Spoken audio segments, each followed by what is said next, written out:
started sixth chapter of Indian economic development and that is economic reform since 1991. उस video में हमने 2 topics को cover किया था, meaning of new economic policy and it's components.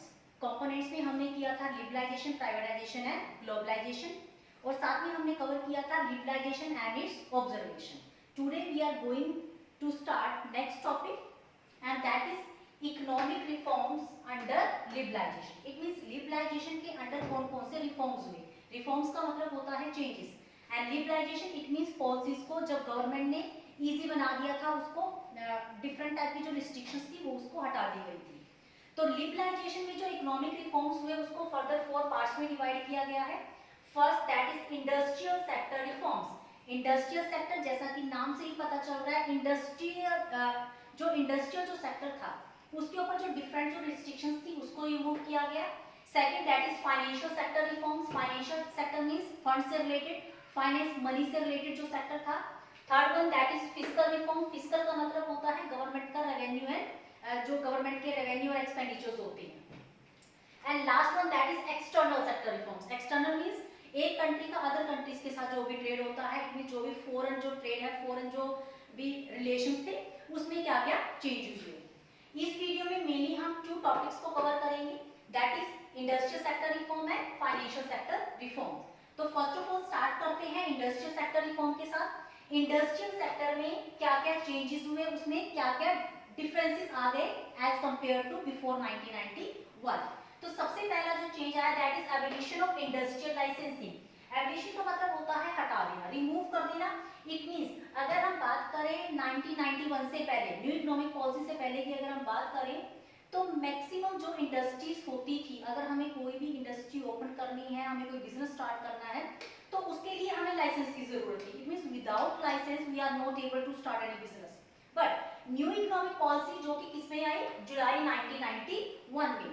जुलाई 1991 में जब न्यू इकोनॉमिक पॉलिसी आई तो इन 5 इंडस्ट्रीज को छोड़ के, अदर देन 5 इंडस्ट्रीज को छोड़ के किसी भी इंडस्ट्री को आप स्टार्ट कर सकते थे without licence. It means licence की रिक्वायरमेंट कहां थी, सिर्फ liquid means wine, cigarette, defence, industrial explosive या फिर डेंजरस केमिकल्स जो होते थे। अगर हम बात करें इंडस्ट्रियल एक्सप्लोसिव का मतलब होता है लाइक एटम बॉम्ब्स, पटाखे जैसे होते हैं, फायर से रिलेटेड जो होता है, ठीक है, या फिर जो केमिकल्स हैं। इट मींस इन 5 इंडस्ट्री को छोड़ के किसी भी अदर इंडस्ट्री को स्टार्ट करने के लिए अब हमें लाइसेंस की जरूरत नहीं थी। It means other than 5 industries, सभी इंडस्ट्रीज को लाइसेंस एग्जम्प्ट कर दिया गया। It means there is no need to take any licence. Second जो चेंज हुआ that is contraction of public sector. Contraction का मतलब क्या होता है, किसी भी चीज का रिड्यूस हो जाना, किसी भी चीज को कम कर देना। अब 1991 से पहले मैक्सिमम जो इंडस्ट्रीज थी वहां पे किसकी मोनोपोली थी, गवर्नमेंट की। Public sector means government. It means maximum industries किसके अंडर थी, गवर्नमेंट के अंडर थी, और जो गवर्नमेंट है उसको कंट्रोल कर रही थी। बट जब न्यू इंडस्ट्रियल पॉलिसी आई तो न्यू इंडस्ट्रियल पॉलिसीज में पब्लिक सेक्टर का जो नंबर था वो रिड्यूस करके 17 से क्या कर दिया गया, 8। इट मींस पहले जो 17 इंडस्ट्रीज गवर्नमेंट के अंडर थी, अब उसके नंबर को रिड्यूस करके कितना कर दिया गया, 8। बट इन 2010 और 11 इसके नंबर को 8 से भी रिड्यूस करके कितना कर दिया गया, 2। अब गवर्नमेंट के अंडर सिर्फ 2 इंडस्ट्रीज हैं, दैट इज एटॉमिक एनर्जी और second that is railway. It means ये 2 इंडस्ट्रीज हैं जो कि गवर्नमेंट के कंट्रोल में है, जिसके ऊपर गवर्नमेंट की मोनोपोली है। ये 2 चेंजेस हुए। थर्ड जो चेंज हुआ that is D reservation of the production area. अब देखिए रिजर्वेशन का मतलब होता है किसी भी चीज को रिजर्व कर देना, किसी भी चीज को आरक्षण प्रोवाइड कर देना। इट मींस प्रोडक्शन एरिया, कुछ गुड्स की प्रोडक्शन ऐसी थी जिसको रिजर्व किया हुआ था फॉर आपकी जो स्मॉल स्केल जो इंडस्ट्रीज हैं। इट मींस कुछ प्रोडक्ट ऐसे थे जो कि सिर्फ स्मॉल स्केल इंडस्ट्रीज बना सकती थी, लार्ज स्केल या फिर जो मीडियम जो साइज की जो इंडस्ट्रीज थी वो उस प्रोडक्ट को नहीं बना पा रही थी। रीजन बिहाइंड दैट, क्योंकि उन प्रोडक्ट को स्मॉल स्केल इंडस्ट्रीज को प्रोटेक्शन प्रोवाइड करने के लिए, अगर हम बात करें बिफोर 1991 या इंडिपेंडेंस के बाद, हम गवर्नमेंट का जो पर्पस था वो क्या था, स्मॉल स्केल इंडस्ट्रीज को प्रमोट करना ताकि ज्यादा से ज्यादा एम्प्लॉयमेंट अपॉर्चुनिटीज प्रोवाइड की जा सके। तो इसके लिए कुछ प्रोडक्ट को स्मॉल स्केल इंडस्ट्रीज के लिए रिजर्व कर दिया गया, स्पेशली टेक्सटाइल, ताकि वो जो गुड्स हैं वो सिर्फ स्मॉल स्केल इंडस्ट्रीज बनाए। क्योंकि अगर वो गुड्स लार्ज स्केल इंडस्ट्रीज बनाती हैं तो इससे क्या होगा, स्मॉल स्केल जो इंडस्ट्रीज है उनको लार्ज स्केल इंडस्ट्रीज के साथ कॉम्पिटिट करना पड़ेगा, जो कि पॉसिबल नहीं था, क्योंकि स्मॉल स्केल इंडस्ट्रीज का जो प्रोडक्ट था वो एज कंपेयर टू क्वालिटी तो बेटर था बट उसकी कॉस्ट बहुत ज्यादा थी। तो इट मीन स्मॉल स्केल जो इंडस्ट्रीज है उनको कंपटीशन ना करना पड़े लार्ज स्केल इंडस्ट्रीज के साथ, तो इसलिए कुछ एरियाज को स्मॉल स्केल इंडस्ट्रीज के लिए रिजर्व कर दिया गया था 1991 से पहले, इट मींस इंडिपेंडेंस के बाद। लेकिन 1991 में गवर्नमेंट ने क्या कर दिया, उसको डी रिजर्व कर दिया। अब देखिए डी रिजर्व का मतलब होता है, मतलब जो आरक्षण मिला हुआ था गुड्स से रिलेटेड उसको क्या कर दिया गया, रिमूव। इट मींस अब जो प्रोडक्शन है वो small scale as well as large scale जो इंडस्ट्रीज है वो भी उन गुड्स की प्रोडक्शन कर सकती थी। अब गुड्स की जो प्रोडक्शन है वो किसके ऊपर डिपेंड हो गई, market forces. Market forces allow to allocate the resources. It means किन गुड्स की प्रोडक्शन करें, कितनी प्रोडक्शन करें, या कौन प्रोडक्शन करेगा, स्मॉल स्केल इंडस्ट्रीज करेंगी या लार्ज स्केल इंडस्ट्रीज करेंगी, that totally depend on the market forces. ठीक है, जिन गुड्स की डिमांड ज्यादा है, जो प्रोडक्शन कर सकते हैं, जिनके अंदर कैपेबिलिटी है, जो कर सकते हैं वो उन गुड्स की प्रोडक्शन करें। इट मींस किसी कोई भी एरिया किसी स्पेसिफिक इंडस्ट्री के लिए अब रिजर्व नहीं है। तो एक ये चेंज हुआ इसमें। नेक्स्ट अगर हम बात करें that is expansion of production capacity. Expand का मतलब होता है किसी भी चीज को इंक्रीज कर देना। प्रोडक्शन कैपेसिटी का मतलब होता है आप कितनी प्रोडक्शन कर सकते हो, इट मींस वॉल्यूम, मात्रा की अगर हम बात करें। बिफोर 1990 जो था, हमारी जो प्रोडक्शन कैपेसिटी थी उसको किससे लिंक किया हुआ था, production capacity link with the licensing. It means हम कितनी प्रोडक्शन कर सकते हैं, that depend on the licence, भी हमारे पास कितनी गुड्स को प्रोड्यूस करने का लाइसेंस है। बट आफ्टर 1991 अब जो प्रोडक्शन है, प्रोडक्शन को फ्री कर दिया गया लाइसेंस से। अब what to produce, how to produce totally depend on the market condition और producers are free. It means किसी भी प्रोडक्ट की कितनी प्रोडक्शन की जाएगी, कौन करेगा, वो अब किसके ऊपर डिपेंड करेगा, मार्केट कंडीशन के ऊपर डिपेंड करेगा। इट मींस जिन गुड्स की डिमांड ज्यादा होगी आप उन गुड्स की प्रोडक्शन करोगे, जिसकी डिमांड नहीं आप उन गुड्स की प्रोडक्शन नहीं करोगे। It means producers are free.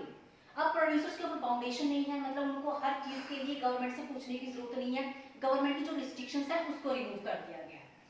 Next जो चेंज हुआ, freedom to import capital goods.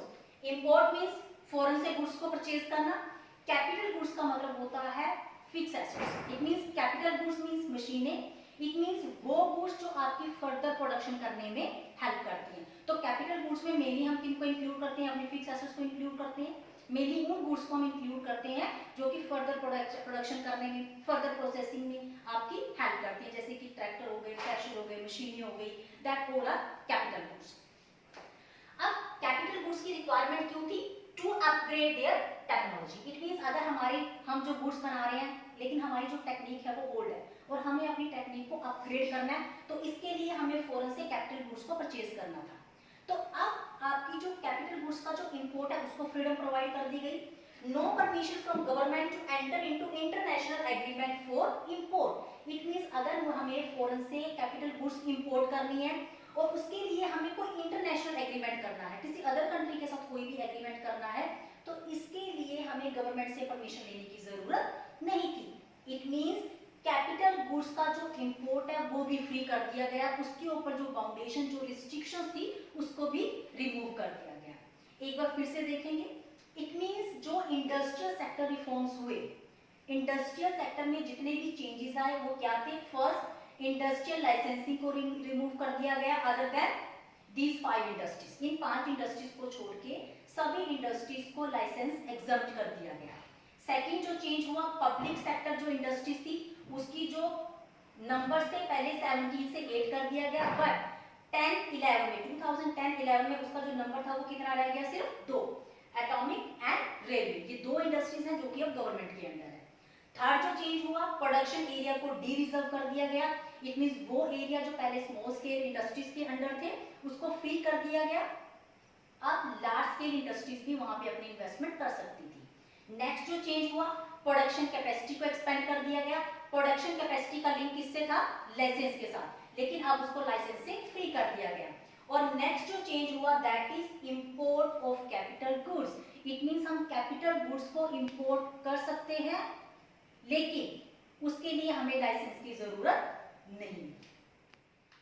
अब हम बात करते हैं फाइनेंशियल सेक्टर रिफॉर्म्स की। जैसा कि नाम से ही पता चल रहा है, फाइनेंशियल सेक्टर मींस वो सेक्टर जो किसमें डील करता है, फाइनेंस। इट मींस जो मनी में डील करता है। तो फाइनेंशियल सेक्टर रिफॉर्म्स में मतलब फाइनेंशियल सेक्टर में क्या क्या रिफॉर्म्स हुए, वो स्टार्ट करने से पहले फर्स्ट ऑफ ऑल हम देखेंगे कि फाइनेंशियल सेक्टर में किन किन ऑर्गेनाइजेशंस को इंक्लूड किया जाता है। फाइनेंशियल सेक्टर में हम इंक्लूड करते हैं banking and non banking financial institutions. Banking means bank, ठीक है, चाहे वो प्राइवेट बैंक हो या फिर पब्लिक बैंक हो। नॉन बैंकिंग फाइनेंशियल इंस्टीट्यूशंस का मतलब होता है वो फर्म्स, वो इंस्टीट्यूशन जो फंड्स प्रोवाइड कर रही है लेकिन बैंक नहीं है, जैसे कि मनी लैंडर्स हो गए, ठीक है, या फिर जो कि फाइनेंसर्स जो होते हैं उसको हम इसमें इंक्लूड करते हैं। सेकंड आ जाएगा stock exchange market. Stock exchange market का मतलब होता है वो मार्केट जो शेयर्स डिबेंचर्स में डील करती है, जहां पे हम शेयर्स को डिबेंचर्स को सेल परचेज करते हैं, like SBI, SEBI, stock exchange board of India या फिर निफ्टी, ठीक है, ये इसमें इंक्लूड होती हैं। और last one that is foreign exchange market. Foreign exchange का मतलब होता है वो मार्केट जहां पे किसी एक कंट्री की करेंसी को अदर कंट्री की करेंसी में हम कन्वर्ट करते हैं। इट मींस सपोज करो अगर हम फॉरेन से गुड्स को इंपोर्ट करते हैं तो वी हैव टू पे, हमें पे करना है लेकिन उन्हीं की करेंसी में पे करना है। तो इसके लिए फर्स्ट ऑफ ऑल हमें इंडियन रुपीस को फॉरेन करेंसी में कन्वर्ट करना पड़ेगा। तो वो मार्केट जो ये फैसिलिटी प्रोवाइड करती है, अभी हम एक कंट्री की जो करेंसी है उसको अदर कंट्री की करेंसी में कन्वर्ट कर सके, तो उस मार्केट को हम क्या बोलते हैं, foreign exchange market. It means जो आपका फाइनेंशियल सेक्टर है उसमें ये थ्री जो फर्म्स है, वो थ्री जो इंस्टीट्यूशंस है वो इंक्लूड होती हैं, banking and non banking financial institutions. Second हो गया आपका स्टॉक एक्सचेंज मार्केट और थर्ड हो जाएगा फॉरेन एक्सचेंज मार्केट। अब देखिए अगर हम बात करें जो फाइनेंशियल सेक्टर है, इंडिया में जो फाइनेंशियल सेक्टर है उसको कंट्रोल कौन करता है, आरबीआई। आरबीआई का मतलब होता है रिजर्व बैंक ऑफ इंडिया, जो कि हमारा सेंट्रल बैंक है। इट मींस जो भी फाइनेंशियल सेक्टर में डीलिंग होगी वो कौन कंट्रोल करेगा, आरबीआई। बट 1991 से पहले आरबीआई का जो रोल था वो क्या था, एज अ रेगुलेटर। बट 1991 के बाद उसका जो रोल है वो रेगुलेटर से किसमें कन्वर्ट हो गया, फैसिलिटेटर में कन्वर्ट हो गया। इट मींस 1991 में जो पॉलिसी बनी उसने गवर्नमेंट आरबीआई का जो रोल था, आरबीआई के रोल को रेगुलेटर से किसमें कन्वर्ट कर दिया, फैसिलिटेटर में कन्वर्ट कर दिया। अब देखिए रेगुलेटर का मतलब होता है रेगुलेट करना। इट मींस ऑर्डर्स देना, डायरेक्शन देना, आपने जो बोल दिया, आपने जो रूल्स रेगुलेशंस बना दिए, we have to do the work according to that rules. It means अपनी मर्जी से कुछ डिसाइड नहीं कर पा रहे थे। बट अगर हम फैसिलिटेटर, फैसिलिटेटर का मतलब होता है सहायक, हेल्पफुल, जो हेल्पिंग हैंड की तरह काम करे। तो आरबीआई का रोल पहले एज अ रेगुलेटर था, लेकिन अब आरबीआई का जो रोल है वो क्या हो गया, एज अ फैसिलिटेटर। आरबीआई जब एज अ रेगुलेटर काम कर रहा तो आरबीआई का रोल क्या था, fix interest rate structure for commercial bank. जैसा कि हम सबको पता है जितने भी कमर्शियल बैंक होते हैं, ठीक है, जैसे पीएनबी हो गया, स्टेट बैंक ऑफ इंडिया हो गया, अदर जितने भी बैंक काम कर रहे हैं इस टाइम मार्केट में, these all bank are known as the commercial bank. तो इस कमर्शियल बैंक का इंटरेस्ट रेट का जो स्ट्रक्चर है, इट मींस कमर्शियल बैंक का इंटरेस्ट रेट क्या होगा, किस रेट ऑफ इंटरेस्ट पे जो कमर्शियल बैंक है वो लोन प्रोवाइड करेंगे, पहले वो कौन डिसाइड करता था, आरबीआई, क्योंकि आरबीआई एज अ रेगुलेटर काम करता था।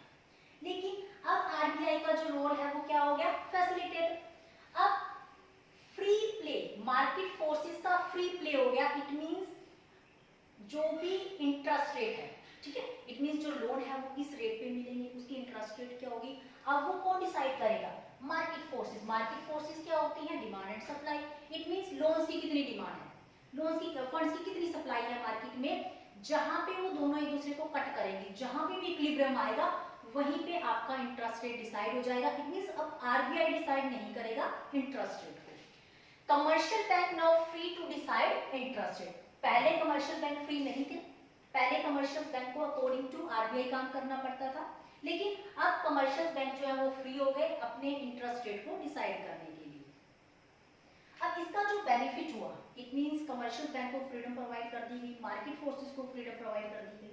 अब इसका जो बेनिफिट हुआ, emergence of private banker both domestic as well as international level। क्योंकि कमर्शियल बैंक को फ्रीडम प्रोवाइड कर दी गई तो इससे नंबर ऑफ प्राइवेट जो बैंक है वो स्टार्ट हो गए, वो ओपन हो गए domestic as well as international level पे। इट मींस बैंकों के जो नंबर्स था, ठीक है, वो इंक्रीज हो गया। अब इसका बेनिफिट क्या हुआ, allow FII, foreign institutional investment, investors भी बोल देते हैं इसको। इट मींस इससे फॉरेन जो एफआईआई, जो फॉरेन इंस्टीट्यूशन जो इन्वेस्टमेंट है वो इंक्रीज हुई। अब देखिए फॉरेन इन्वेस्टमेंट के कंसर्न में हम टू वर्ड्स को यूज करते हैं FII और FDI। दोनों में इन्वेस्टमेंट फॉरेन की है लेकिन दोनों में डिफरेंस होता है। Foreign direct investment it means FDI का मतलब है foreign direct investment.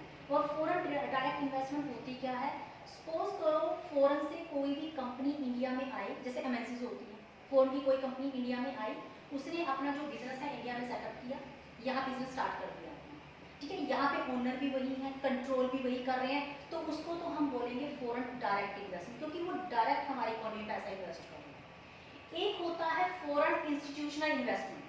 Foreign institutional investors का मतलब होता है वो पर्सन जो इंडियन कंपनी में पैसा लगा रहे हैं, कंपनी इंडिया की है, ओनर इंडियंस हैं, मैनेजमेंट हमारी है, लेकिन उसमें पैसा किसका लगा हुआ है, फॉरेनर्स का। तो इस रोल की वजह से जो FII जो है वो क्या हो गया, इंक्रीज हो गया। अब FII के जो एग्जांपल्स हैं that is merchant bankers, mutual fund, pension fund, these are the examples of FII। अब इन सभी का जो बेनिफिट हुआ, इट मींस क्योंकि RBI का जो रोल है वो रेगुलेटर से फैसिलिटेटर हो गया, इससे number of private bank open हो गए, इससे FII इंक्रीज हो गया, तो इसका जो ओवरऑल इंपैक्ट हुआ वो क्या हुआ, multi dimensional growth of financial sector. Financial sector means finance से रिलेटेड जो सेक्टर था, मल्टी डिमेंशनल का मतलब होता है कई गुना, इट मींस जो फाइनेंशियल सेक्टर है वो हमारा कई गुना क्या हो गया, ग्रो हो गया, इट मींस वो इंक्रीज हो गया उसका level. This leads to the growth and development of the economy, और इससे क्या हुआ, हमारी जो इकोनॉमी है वो क्या हो गई, ग्रो हो गई, क्योंकि फाइनेंशियल सेक्टर और किसी भी कंट्री की जो ग्रोथ है both are interrelated, there is a positive relation between the two. जितना ज्यादा इन्वेस्टमेंट होगी उतना ज्यादा कोई भी कंट्री ग्रो करेगी। इन्वेस्टमेंट का मतलब क्या होता है, प्रोडक्शन, जितनी ज्यादा हम प्रोडक्शन कर रहे हैं it means number of employment opportunities provide कर रहे हैं, ठीक है, जितनी ज्यादा एम्प्लॉयमेंट अपॉर्चुनिटी होंगी किसी भी कंट्री में, वहां पे प्रोडक्शन भी इंक्रीज होगी, लोगों का लिविंग स्टैंडर्ड भी बढ़ेगा, GDP भी ग्रो होगी और डेवलपमेंट भी होगी। तो आज हमने दो टॉपिक्स कवर किए, industrial sector reforms, second financial sector reform. Next जो 2 टॉपिक्स हैं आपके fiscal reform and external sector reforms, वो हम नेक्स्ट वीडियो में कवर करेंगे। आई थिंक आज का जो टॉपिक है ये सभी को क्लियर है। Thanks to everyone, stay home, stay safe.